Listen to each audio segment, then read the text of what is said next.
ہمارے چینل میں خوش آمدید۔ تو چلیے شروع کرتے ہیں آج کی کہانی۔ میرا نام دانیہ ہے اور میرا تعلق متوسط طبقے کے ایک ایسے گھر سے تھا جو تقدیر سے زیادہ عاملوں پر یقین رکھتے تھے۔ میں نے جب ہوش سنبھالا تھا تو اپنے ارد گرد یہی سب کچھ دیکھا تھا۔ خاص طور پر میری دادی تو بہت زیادہ وہم پرست عورت تھیں۔ ان کے نزدیک تو ہر چیز دن تاریخ کی نحوست اور نظر بد سے شروع ہو کر اسی پر ختم ہو جاتی تھی۔ مجال ہے جو انہوں نے اپنے جیتے جی کسی کو گھر میں سکون سے رہنے دیا ہو۔ دراصل ہم ایک گاؤں میں رہتے تھے جہاں ہر دوسرا بندہ تقریباً ایسی ہی سوچ رکھتا تھا جیسی میری دادی سمیت باقی گھر والوں کی تھی۔ دادی کی کچھ زمینیں ہونے کی وجہ سے دادی کا سب پر بڑا روب تھا۔ کچھ دادی کا مزاج بھی ایسا تھا کہ وہ گھر والوں کے ساتھ باہر والوں پر بھی روب جما کر رکھتی تھیں۔ وہ پورے گاؤں میں دائی ماں کے نام سے مشہور تھیں، حالانکہ وہ خود دائی نہیں تھیں۔ ان کو یہ نام ان کی اماں کی وجہ سے ملا تھا۔ دادی نے اپنی ماں کا پیشہ تو نہیں اپنایا تھا، مگر لوگوں کو صلاح مشورے دینے میں ان کا کوئی ثانی نہیں تھا۔ گاؤں کی ساری عورتیں دادی کے گھر آتی جاتی تھیں، اور دادی خود بھی ایک دن میں جب تک 5-7 گھروں کا چکر نہ لگا لیتیں انہیں سکون نہیں ملتا تھا۔ اور یہ سارا سوشل ورک صرف ملنے ملانے کی حد تک نہیں تھا، بلکہ وہ سچ میں خدمت خلق کیا کرتی تھیں۔ وہ الگ بات تھی کہ ان کی خدمت کا انداز کچھ الگ تھا۔ کہاں کس موقع پر کیا کرنا ہے، کس کو کیا لینا دینا چاہیے، اور شادی بیاہ سے لے کر مرگ تک کے مشورے دادی کے پاس ہوتے تھے۔ اور نہ جانے کیا راز تھا کہ دادی کی بات ہر کوئی مان لیا کرتا تھا۔ اس کے علاوہ سارے گاؤں کی خبریں ہمیں دادی سے ہی ملا کرتی تھیں۔ کس گھر میں کس وقت لڑائی ہوئی، کس بات پر ہوئی، اور پھر کیا بنا، یہ سب کچھ دادی جانتی تھیں۔ دادی کی ایسی عادت سے ہمارے گھر میں صرف اماں پریشان تھیں۔ اماں کو ہی اعتراضات تھے، باقی تو سب دادی کی خوشنودی کے لیے ہر وہ کام کر گزرنے کو تیار رہتے تھے جو دادی چاہتی تھیں۔ اور وجہ صرف یہ تھی کہ سب کی نظر دادا کی ان زمینوں پر تھی جو دادا کے انتقال کے بعد دادی کے قبضے میں تھیں، اور سب اچھی طرح جانتے تھے کہ دادی کا دل اپنی جس اولاد پر راضی ہو گیا وہ اس کو زیادہ زمینیں دیں گی۔ بس یہی وجہ تھی کہ میرے ابا سمیت میرے تینوں چاچو اور دونوں پھوپھیاں ہر وقت اپنی ماں کی خوشامدیں کرتے تھے۔ یہی عالم دادی کی تینوں بہوؤں کا بھی تھا۔ حالانکہ دادی اپنے 4 بیٹوں اور بہوؤں کے ساتھ تھیں۔ جس گھر میں رہتی تھیں وہ گھر بھی بہت بڑا اور دادی کی ملکیت میں تھا، اور چاروں بیٹے اپنی اپنی بیوی بچوں سمیت اپنی ماں کے ساتھ اسی گھر پر رہنے پر اس لیے مجبور تھے تاکہ سب کو ان کا حق بھی مل جائے، اور جتنا ہو سکے کچھ اضافی حصہ بھی کسی نہ کسی کے حصے آ جائے۔ حالانکہ میری اماں سمیت دادی کی چاروں بہوؤں کے آپس میں بالکل بھی نہیں بنتی تھی۔ میرے ابا سب سے بڑے تھے، اس لحاظ سے میری اماں گھر کی بڑی بہو تھی، مگر بڑی بہو سے زیادہ دوسرے نمبر والی بہو دادی کے قریب تھی۔ ایک تو وہ دادی کی سگی بھتیجی تھی، دوسرا میری چچی کو خوشامد کرنے کا کچھ الگ ہی ڈھنگ آتا تھا۔ مجھے اچھی طرح یاد ہے، ایک مرتبہ عید کے موقع پر چاروں بہوؤں نے ساس کو خوش کرنے کے لیے الگ الگ کھانے بنائے تھے، مگر بڑی چچی نے سارا کا سارا کھانا اٹھا کر دادی کے سامنے رکھ دیا کہ وہ اپنے مبارک ہاتھوں سے سب کو کھانا دیں گی۔ تب باقی تینوں بہویں منہ دیکھتی رہ گئیں اور دادی اپنی بھتیجی کی بلائیں لینے لگ گئیں۔ ایسے ہی بہت سے موقع آتے تھے جن کا فائدہ اٹھانا میری چچی کو خوب آتا تھا۔ اس بڑے سے گھر میں دادی اور ان کے 4 بیٹے اپنی بیویوں اور بچوں کے ساتھ رہتے تھے۔ سب سے بڑی فیملی ہماری تھی۔ میرے ابا کے 4 بچے تھے، 2 بیٹے اور 2 بیٹیاں۔ میں اپنے بہن بھائیوں میں سب سے چھوٹی تھی، پھر باقی چچاؤں کے 2-2 3-3 بچے تھے۔ گھر تو ہر وقت چڑیا گھر بنا رہتا تھا۔ سونے پر سہاگا تب ہوتا جب دونوں پھوپھیاں اپنی اولادیں لے کر ہمارے گھر رہنے آ جاتیں۔ پھر تو دادی کو صرف اپنی بیٹیاں ہی نظر آتی تھیں۔ تب دادی اپنے چاروں بہوؤں کی ساری خدمتوں کو بھول بھال کر اپنی بیٹیوں کے ساتھ مل کر بہوؤں کی خوب برائیاں کرتیں، اور میں ان ساری برائیوں کی اکلوتی گواہ ہوتی تھی، کیونکہ میں دادی کی لاڈلی پوتی تھی۔ وہ مجھے زیادہ وقت اپنے پاس ہی رکھا کرتی تھیں۔ یہی وجہ تھی کہ میں دادی اور اپنی پھوپھیوں کے دوہرے پن سے اچھی طرح واقف تھی۔ منہ پر کچھ اور پیٹھ پیچھے کچھ، میں ان کی ساری نظریات کو جانتی تھی۔ اسی لیے جیسے جیسے میں بڑی ہوتی گئی اپنی دادی سے خود بخود دور ہوتی جا رہی تھی۔ ہمارے اتنے بھرے ہوئے گھر میں صرف دادی کا حکم چلتا تھا۔ بچوں کے نام بھی دادی نے رکھے تھے، اور تو اور کون سا کام کس دن کرنا ہے اور کس کام کا کیا وقت مقرر ہے، یہ سب کچھ دادی ہی کیا کرتی تھیں۔ ان کے پاس ایک تسبیح ہوتی تھی جو انہیں ان کے پیر بابا نے دی تھی۔ جب بھی کوئی موقع ہوتا تو کوئی بھی کام کرنے سے پہلے دادی اپنے کمرے میں بیٹھ کے تسبیح پر کچھ پڑھتی تھیں اور پھر اس کام کا ایک طریقہ بتاتی۔ اگر کام اسی طریقے سے کیا جاتا تو دادی کے خیال میں وہ کام بالکل ٹھیک اور مبارک ہوتا تھا، اور اگر ذرا بھی اونچ نیچ ہو جاتی تو دادی سارا کا سارا ذمہ دوسروں پر ڈال دیتی تھی۔ میرے ابا اور تینوں چچا شروع سے دادا کی زمینوں کو ہی سنبھالتے تھے، مگر پھر جب ہم بہن بھائی چھوٹے چھوٹے تھے تو ابا نے کچھ پیسے جمع کر کے گاؤں میں ایک کریانے کی دکان ڈال لی تھی، جسے دادی کے حکم کے مطابق چاروں بھائی مل کر چلاتے تھے، اور اس کی آمدنی کے روزانہ 5 حصے کیے جاتے۔ چاروں بھائی ایک ایک حصہ لیتے اور ایک حصہ دادی کو ملتا تھا۔ حالانکہ دادی اپنا کوئی بھی خرچہ خود سے نہیں کرتی تھیں، کھانے پینے سے لے کر کپڑا لتا اور دوائی دارو تک ان کے بیٹوں کے ذمے تھی۔ اس کے باوجود دادی روزانہ دکان کی آمدنی سے اور ہر مہینے زمینوں کی آمدنی سے بھی برابر حصہ لیا کرتی تھیں۔ میری اماں سمیت میرے چاچو کا بھی یہی خیال تھا کہ دادی وہ سارا پیسہ اپنے پاس جمع کر رہی ہیں جو دادی کے مرنے کے بعد ان کے بکسے سے نکلے گا۔ اسی لیے ہر بہو کی کوشش تھی کہ وہ زیادہ سے زیادہ اپنی ساس کے قریب رہے اور اس کی خدمت کا ناٹک کر کے ان کا دل جیت لے، تاکہ دادی اس دنیا سے جانے سے پہلے اپنا جمع کیا ہوا پیسہ اس بہو کے حوالے کر دیں۔ مگر دادی بھی بڑی پکی تھیں، نہ جانے کتنی مرتبہ بیمار ہوئی اور کتنی مرتبہ بہوؤں کو خدمت کرنے کا موقع ملا، مگر نہ تو کسی کو شاباشی ملتی تھی اور نہ ہی کوئی انعام حصے میں آتا تھا۔ اور الٹا جب دادی کی طبیعت ٹھیک ہو جاتی تو ان کی دونوں بیٹیاں ان کی خیریت معلوم کرنے کے بہانے اپنے میکے آ جاتی تھیں، اور پھر تینوں ماں بیٹیاں مل کر گھر کی بہو کی خوب برائیاں کرتی۔ میں بچپن سے ہی یہ سب کچھ دیکھتی آ رہی تھی، شاید اسی لیے اپنے گھر کے ماحول اور دادی کے مزاج سے مجھے چڑ ہوتی جا رہی تھی۔ ہم چاروں بہن بھائی اور چچا کے بچے بھی اسکول میں پڑھتے تھے۔ پھر جب میری بہن نے میٹرک پاس کیا تو دادی نے اس کے ہاتھ پیلے کرنے کا فیصلہ کر لیا۔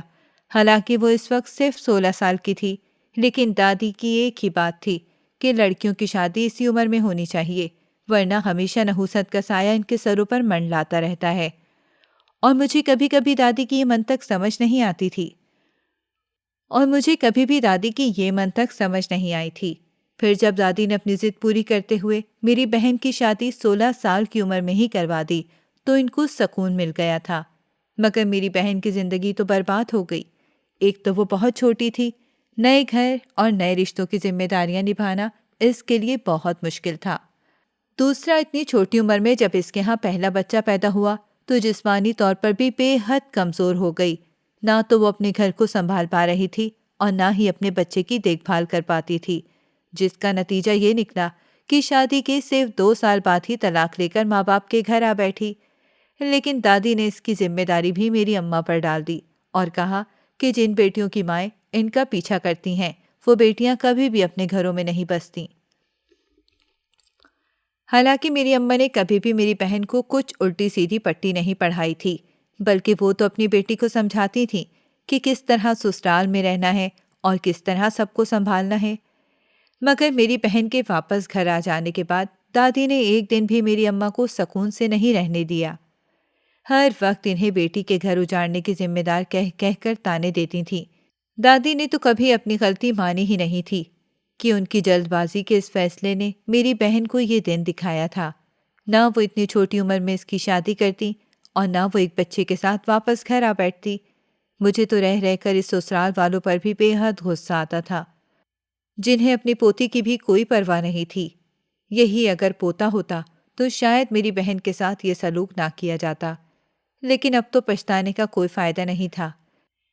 میری بڑی بہن کی طلاق نے ابا کی کمر توڑ کے رکھ دی تھی۔ انہوں نے تو کبھی سوچا بھی نہیں تھا کہ ان کی بیٹی کے ساتھ یہ سب ہوگا۔ اس کے بعد تو ابا نے دادی کی ہر بات ماننا چھوڑ دی۔ میں حیران ہوتی تھی کہ میرا وہ باپ جو اپنی ماں سے پوچھے بغیر پانی تک نہیں پیتا تھا، بیٹی کا گھر اجڑنے کے بعد اس نے اپنی ماں کی سب سے زیادہ مخالفت شروع کر دی تھی، اور ابا نے بھی صاف صاف کہہ دیا تھا کہ اب وہ اپنے بچوں یا اپنے بھائیوں کے بچوں کے ساتھ بھی کوئی ناانصافی نہیں ہونے دیں گے۔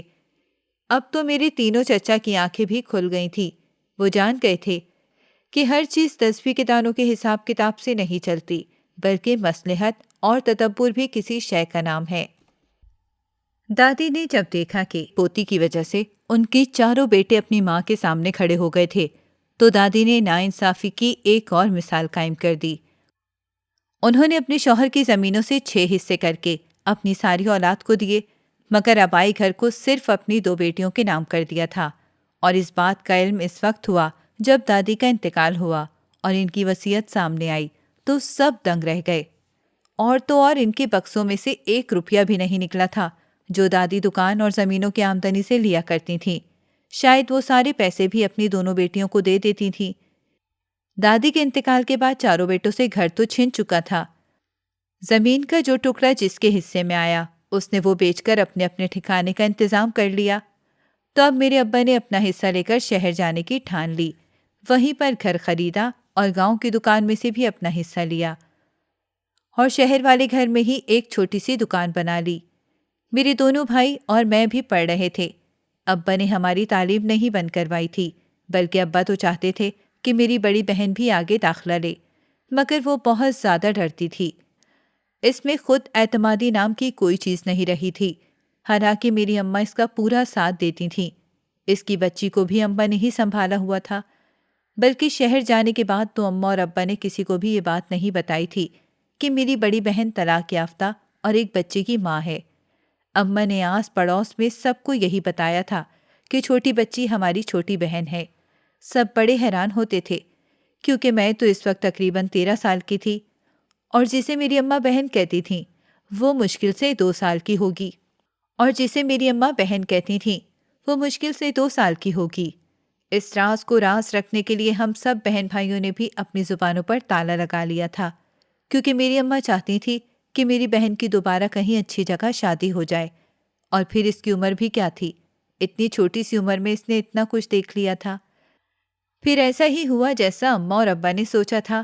شہر آنے کے تقریباً 3 سال بعد میری باجی کا دوبارہ رشتہ آیا، اور اماں ابا نے کمال خوبی سے سارا معاملہ چھپاتے ہوئے میری بہن کی شادی کر کے اسے رخصت کر دیا۔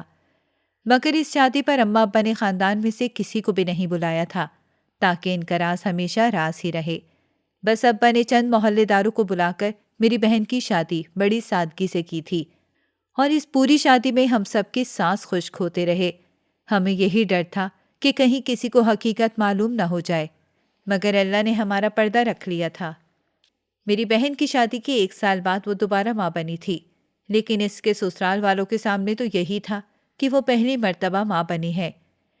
خیر، جیسے جیسے وقت گزرتا گیا سب کچھ نارمل طریقے سے ہوتا رہا۔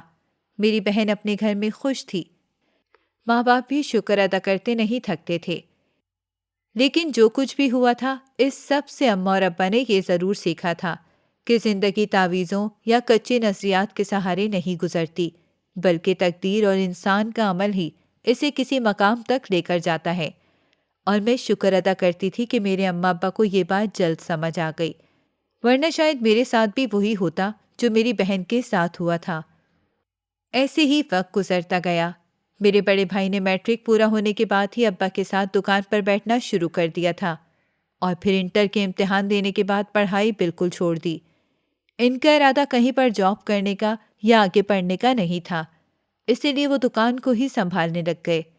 ابا اور بھائی یہ چاہتے تھے کہ دکان کا کام بڑھا دیں تاکہ اخراجات میں کچھ اور سہولت ہو جائے۔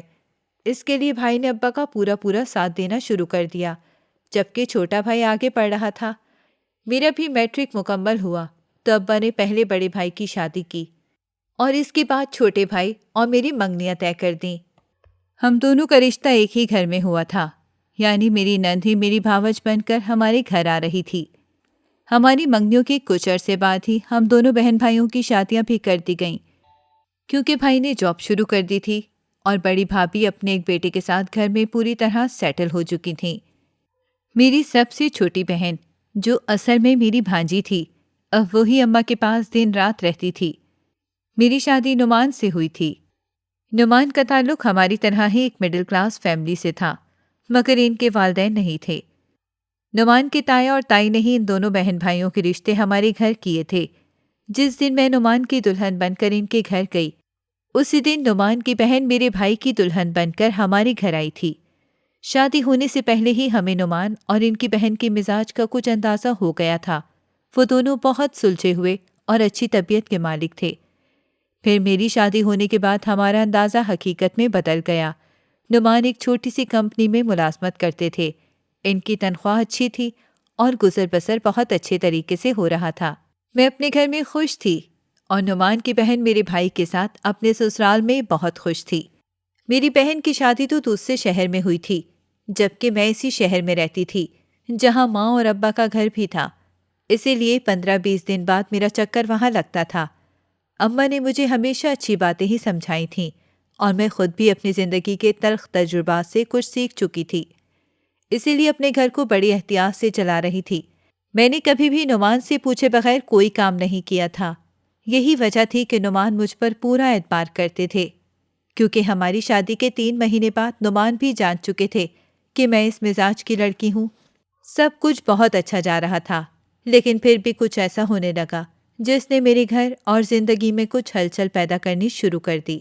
یہ ان دنوں کی بات ہے جب میری شادی کو مشکل سے 6 مہینے گزرے تھے، لیکن ان 6 مہینوں میں ابھی تک میرے ہاں کوئی خوشخبری نہیں ہوئی تھی، جبکہ میری بھابھی امید سے تھی، جس کی شادی میرے ساتھ ہوئی تھی۔ ایک دن دوپہر کے وقت میں اپنے کمرے میں آرام کر رہی تھی۔ اسی وقت گھر میں اکیلی تھی۔ نعمان آفس گئے ہوئے تھے کہ اچانک باہر کے دروازے پر بیل ہوئی۔ گرمیوں کے دن تھے۔ میں کمرے سے اٹھ کر باہر گئی اور دروازے پر آواز دے کے پوچھا کہ کون ہے، تو کسی نے بھی جواب نہیں دیا۔ میں واپس پلٹی کہ دروازے پر دوبارہ دستک ہوئی۔ میں نے پھر پوچھا تو آواز آئی کہ شاید گرمی ہے اور بہت پیاس لگی ہے، اللہ کے واسطے تھوڑا پانی پلا دو۔ آواز کسی آدمی کی تھی۔ پہلے تو میں ڈر گئی کہ سخت گرمی میں دوپہر کے اس وقت جب گلی بھی سنسان ہوتی ہے، ایسے میں کسی فقیر کے لیے دروازہ کھولنا پتہ نہیں مناسب ہوگا یا نہیں۔ مگر پھر بھی گرمی کی وجہ سے ہی مجھے اس پر رحم آیا۔ میں نے فریج سے ایک بوتل نکالی اور تھوڑا سا دروازہ کھول کے ٹھنڈا پانی اس فقیر کے حوالے کر دیا، تو وہ بے شمار دعائیں دیتا ہوا وہاں سے چلا گیا۔ میں دروازہ بند کر کے واپس اپنے کمرے میں آ گئی اور پھر اس بات کو بھول گئی۔ مگر 2 دن بعد ٹھیک کسی وقت دوبارہ وہی فقیر آیا اور پہلے کی طرح مجھ سے ٹھنڈا پانی ہی مانگا تھا۔ میں نے اس دن بھی پانی کی ایک بوتل فریج سے نکال کر اسے دے دی، جسے لے کر وہ چلا گیا۔ پھر اس بات کو 2 دن گزرے تو اس فقیر نے یہی معمول بنا لیا۔ وہ ہر دوسرے تیسرے دن آتا اور پانی کا مطالبہ کرتا۔ اس کے علاوہ اس نے کبھی پیسے یا کھانا نہیں مانگا تھا۔ اب تو مجھے پتہ نہیں کیوں اس کے آنے کا انتظار رہنے لگا تھا، کیونکہ میں نے نوٹ کیا تھا کہ 2 ہفتوں سے باقاعدہ جب بھی دروازے پر پانی لینے آتا اور مجھے دعائیں دے کر جاتا تو اسی دن مجھے کوئی نہ کوئی خوشی ضرور ملتی ہے۔ یہاں تک کہ ایک دن اس نے مجھے دعا دی کہ تیرے شوہر کی نوکری میں ترقی ہوگی، تو ایسا ہی ہوا۔ اسی دن کی بات ہے جب نعمان شام کو آفس سے لوٹے تو بڑے خوش نظر آ رہے تھے۔ وہ مٹھائی بھی اپنے ساتھ لائے تھے اور انہوں نے بتایا کہ ان کے آفس میں پروموشن ہو گئی ہے۔ میں تو بہت حیران ہوئی کہ فقیر بابا کی دعا کیسے اتنی جلدی پوری ہو جاتی ہے۔ پھر میں نے اس کا انتظار کرنا شروع کر دیا۔ جب اس خوشخبری کے 3 دن بعد دوپہر کا وقت تھا، فقیر بابا دروازے پر آیا اور اس نے پانی کی صدا لگائی، تو میں نے پہلے ہی تیار رکھا ہوا کھانا اور پانی فٹافٹ اسے نکال کر دے دیا اور محسوس کیا کہ اس کی آواز میں پہلے سے زیادہ خوشی چھلک رہی تھی۔ اس نے مجھے بہت دعائیں دیں۔ جو بھی دعا دے کر جاتا تھا، 2-3 دن میں ان دعاؤں میں سے کوئی نہ کوئی دعا ضرور پوری ہو جاتی تھی۔ ایسے ہی 2 مہینے گزر گئے۔ میں اس فقیر بابا کو پانی کے ساتھ کھانا بھی دینے لگ گئی تھی۔ پھر میں نے ایک دن اس بات کا ذکر نعمان سے کیا تو انہوں نے مجھے ڈرا دیا۔ وہ کہنے لگے، اسی طرح فقیر کے لیے دروازہ کھول کھول کر اس کی مدد کرتی رہو گی تو کسی دن کوئی بڑا نقصان نہ ہو جائے، اسی لیے احتیاط کیا کرو۔ دوپہر کے وقت جب اکیلی ہوتی ہو تو کسی کے لیے بھی دروازہ مت کھولا کرو۔ مگر میں نے نعمان کی بات سنی انسنی کر دی۔ پھر ایک دن میں نے خود فقیر بابا سے کھانا دیتے ہوئے یہ کہا کہ بابا دعا کرنا میرے بھائی کے ہاں بیٹا پیدا ہو، کیونکہ بھابھی کی ڈیلیوری میں بہت تھوڑا ٹائم رہ گیا تھا۔ فقیر دعائیں دیتا ہوا چلا گیا۔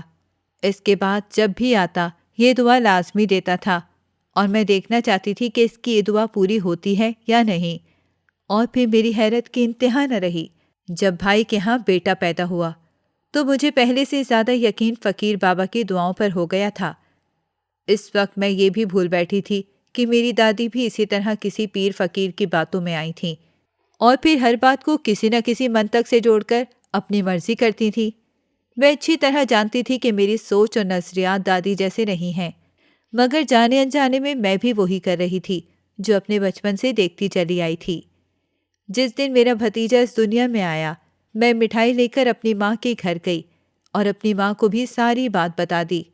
اماں نے اس فقیر بابا کو دینے کے لیے ایک جوڑا اور مٹھائی بھی دی تھی، جو میں خوشی خوشی اپنے گھر لے گئی اور فقیر بابا کے آنے کا انتظار کرنے لگ گئی۔ اسے میرے دروازے پر آئے ہوئے تقریباً 6 مہینے ہو گئے تھے، لیکن میں نے نوٹ کیا تھا کہ اس دوران وہ ہر 2-3 دن بعد ہی آتا ہے۔ کوئی بھی ایسا ہفتہ نہیں گزرا تھا جب وہ روز آیا ہو، اور وہ ہمیشہ صرف پانی ہی مانگتا تھا۔ حسب معمول جب وہ آیا تو میں نے اسے اماں کی دی ہوئی مٹھائی اور جوڑا بھی دیا، جسے دیکھ کر وہ بے حد خوش ہوا۔ پھر ایک دن میرے دل میں آیا کہ کیوں نہ میں فقیر بابا سے اپنے لیے خاص دعا کا کہوں، کیونکہ اب تو میرا دل بہت ترستا تھا کہ میں بھی جلد از جلد ایک بچے کی ماں بن جاؤں اور میرے گھر میں بھی رونق ہو جائے۔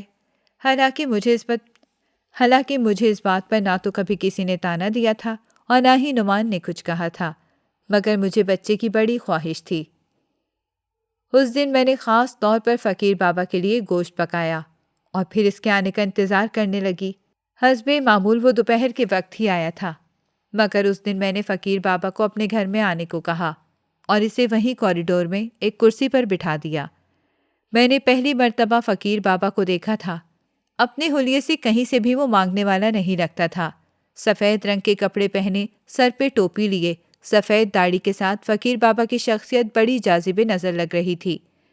مجھے تو وہ کسی اچھے گھر کے لگتے تھے، پتہ نہیں کس مجبوری میں آ کر وہ مانگنے پر مجبور تھے۔ میں نے ان کو کھانا دیا۔ جب وہ کھانا کھا چکے تو میں نے ان سے کہا کہ آپ نے میرے لیے خاص دعا کرنی ہے کہ اللہ مجھے جلد از جلد اولاد کی نعمت سے نواز دے۔ تو فقیر بابا نے غور سے میری طرف دیکھا۔ مجھے ایسے لگا جیسے وہ میری پیشانی پر کچھ پڑھنے کی کوشش کر رہے تھے، کیونکہ انہوں نے مجھے یہ بھی کہا تھا کہ اپنی پیشانی سے چادر ہٹاؤ۔ پھر وہ کہنے لگے کہ میں اگلی بار آؤں گا تو گھر کے اندر بھی جاؤں گا، کیونکہ مجھے لگ رہا ہے کہ بیٹی تیرے گھر میں کوئی نحوست کا سایہ منڈلا رہا ہے، اسی لیے تجھے ابھی تک یہ خوشی نصیب نہیں ہوئی۔ فقیر بابا کی بات سن کر میں بے حد پریشان ہو گئی اور عجیب عجیب سے وسوسے میرے دل میں آنے لگے۔ وہ تو یہ کہہ کر چلے گئے تھے، مگر میں اب بے چینی سے ان کے دوبارہ آنے کا انتظار کرنے لگی۔ میں نے یہ سب کچھ جان بوجھ کر نعمان سے چھپایا تھا، کیونکہ میں اچھی طرح جانتی تھی کہ وہ مجھے کبھی بھی کچھ نہیں کرنے دیں گے۔ پھر ٹھیک 3 دن بعد فقیر بابا دوبارہ آئے تو میں نے انہیں دروازہ کھول کے گھر کے اندر بلا لیا۔ انہوں نے میرے پورے گھر کا جائزہ لیا، ایک ایک کمرہ اور چھت بھی دیکھی۔ اس دوران وہ تسبیح پر کچھ پڑھ رہے تھے اور بار بار تسبیح پر پھونک بھی مار رہے تھے۔ میں پریشان تھی، ایک بڑی سی چادر میں لپٹی ان کے پیچھے پیچھے پھر رہی تھی۔ پھر وہ لاؤنج میں رکھے صوفے پر بیٹھ گئے اور کہنے لگے، اور میں نے اچھی طرح حساب لگایا ہے اور 3 دن اپنے گھر میں بھی پڑھائی کرتا رہا ہوں۔ میں اس نتیجے پر پہنچا ہوں کہ تیرے گھر میں ایک ڈائن کا منحوس سایہ ہے اور وہ تیرے شوہر کی وجہ سے ہے۔ یہ سن کر تو میرے رونگٹے کھڑے ہو گئے۔ فقیر نے کہا کہ بیٹی پریشان نہ ہو، جب تک میں تیرے ساتھ ہوں تیرے گھر میں کچھ برا نہیں ہونے دوں گا، بس تجھے صدقہ خیرات کرنی پڑے گی۔ میں تو پچھلے 6 مہینوں سے فقیر بابا پر اندھا یقین کرتی تھی۔ جیسے ہی انہوں نے یہ کہا میں نے سب کچھ کرنے کی حامی بھر لی۔ فقیر بابا نے مجھے کہا کہ میں 9 چندی جمعرات کو آؤں گا، تم تب تک 20,000 کا انتظام کر کے رکھنا۔ مجھے یقین ہے کہ 7 چلوں میں ہی سارا کام ہو جائے گا۔ نعمان مجھے گھر کے خرچے کے ساتھ میری جیب خرچ کے بھی پیسے دیا کرتے تھے۔ اس کے علاوہ بھی نعمان کچھ نہ کچھ پیسے میرے پاس رکھواتے رہتے تھے، اسی لیے 20,000 کا انتظام کرنا میرے لیے بالکل بھی مشکل نہیں تھا۔ میں بس بابا کا بے صبری سے انتظار کر رہی تھی، اور پھر وہ دن بھی آ گیا جب وہ پہلا چلہ پورا کرنے کے لیے میرے گھر آ گئے۔ میں نے 20,000 نقد اور کھانے پینے کی کچھ چیزیں بابا کے سامنے رکھ دیں۔ انہوں نے مشکل سے 5 منٹ بیٹھ کر کچھ پڑھا اور جاتے ہوئے کہا کہ چلہ تو رات کو کاٹنا ہوگا، اسی لیے چلتا ہوں۔ اب میں ٹھیک 5 دن بعد آؤں گا اور کم سے کم 30,000 کا انتظام ہونا چاہیے۔ پھر میں نے دوبارہ 30,000 کا انتظام کر لیا اور دوسرے چکر میں بھی بابا نے 5 منٹ کا عمل ہی کیا تھا اور مجھے کہنے لگے کہ بہت جلد خوشخبری مل جائے گی، کیونکہ ڈائن کا سایہ دھیرے دھیرے کم ہونا شروع ہو جائے گا۔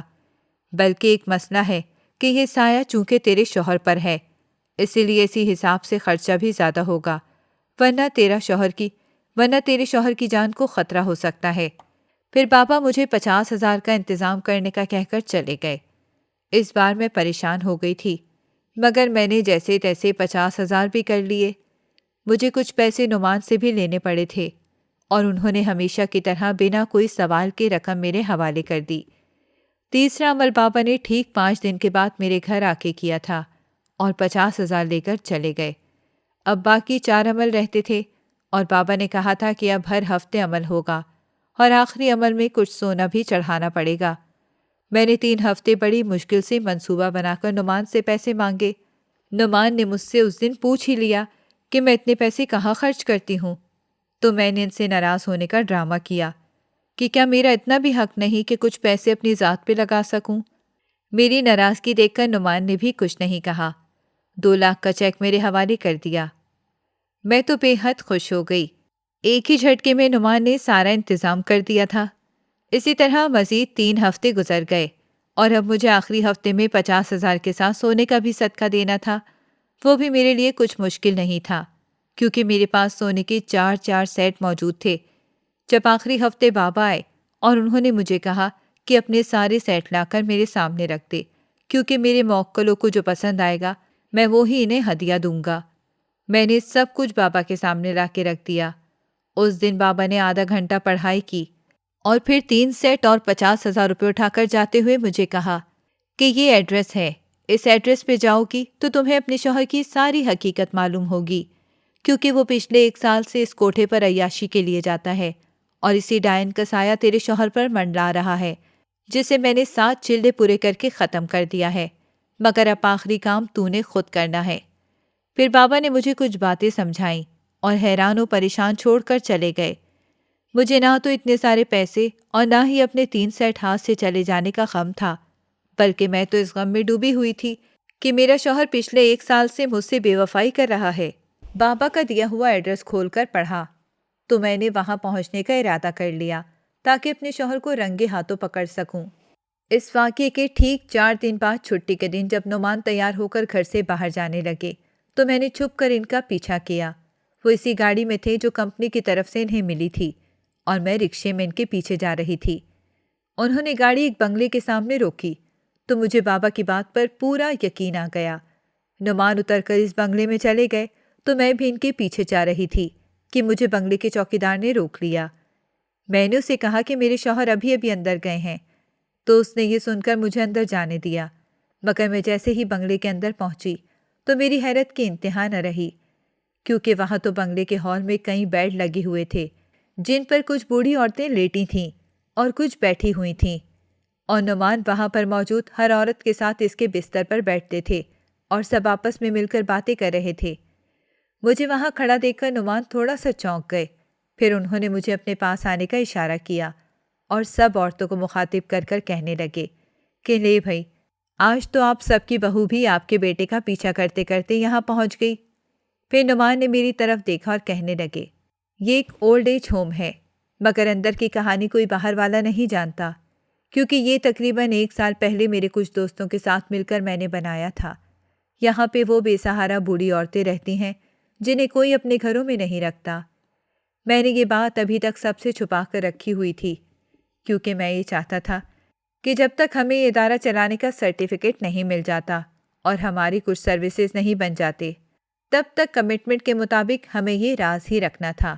اور نعمان پتہ نہیں کیا کیا بتا رہے تھے، میرا تو سر ہی سن ہو چکا تھا۔ مجھے رہ رہ کر بابا کے ہاتھ گئے ہوئے 3 لاکھ اور 3 سونے کے سیٹ یاد آ رہے تھے۔ تو کیا اس نے مجھے اتنا بڑا دھوکہ دیا تھا؟ پھر جیسے تیسے وہاں بوڑھی عورتوں کے ساتھ وقت گزار کر میں اور نعمان جب گھر آئے تو میں نعمان کو رو رو کے ساری بات بتا دی اور ان کے سامنے ہاتھ جوڑ کے معافی مانگنا شروع کر دی۔ پہلے تو نعمان نے بڑے اطمینان سے میری طرف دیکھا، پھر مجھے کہنے لگے کہ شکر ادا کرو تمہاری جان عزت کو کچھ نہیں ہوا، پیسوں کا کیا ہے، وہ تو ویسے بھی ہاتھ کی میل ہوتا ہے، مگر تمہیں ایسے کسی پر اعتبار نہیں کرنا چاہیے تھا۔ پھر نعمان نے مجھے اس بابا کے حلیے کا پوچھا اور اپنے موبائل میں ایک تصویر نکال کے دکھائی۔ میں حیران رہ گئی کیونکہ اس تصویر میں وہ بابا ایک لڑکے کے ساتھ کھڑے تھے۔ نعمان نے بتایا کہ یہ لڑکا ہمارا آفس بوائے تھا اور یہ اس کے باپ کی تصویر ہے۔ 2 دن پہلے ہی یہ اور اس کا باپ آفس کے لوگوں کے ساتھ فراڈ کرتے ہوئے پکڑے گئے، جس میں بہت پیسہ اور تمہارے 3 سیٹ بھی برآمد ہوئے تھے، مگر میں جان بوجھ کر انجان بنا رہا کیونکہ میں نہیں چاہتا تھا کہ تمہیں آگے سے کوئی بھی بیوقوف بنائے۔ میں نعمان کی ساری باتیں سن رہی تھی مگر میرے پاس کہنے کو کچھ بھی نہیں تھا۔ نعمان نے مجھے دل سے معاف کر دیا اور آئندہ احتیاط کرنے کے لیے کہا۔ میں تو اسی وقت سجدے میں گر گئی اور اپنے رب کا شکر ادا کرنے لگی جس نے میری عزت اور لاج رکھی تھی، ورنہ پتہ نہیں میرے ساتھ کیا برا ہونے والا تھا۔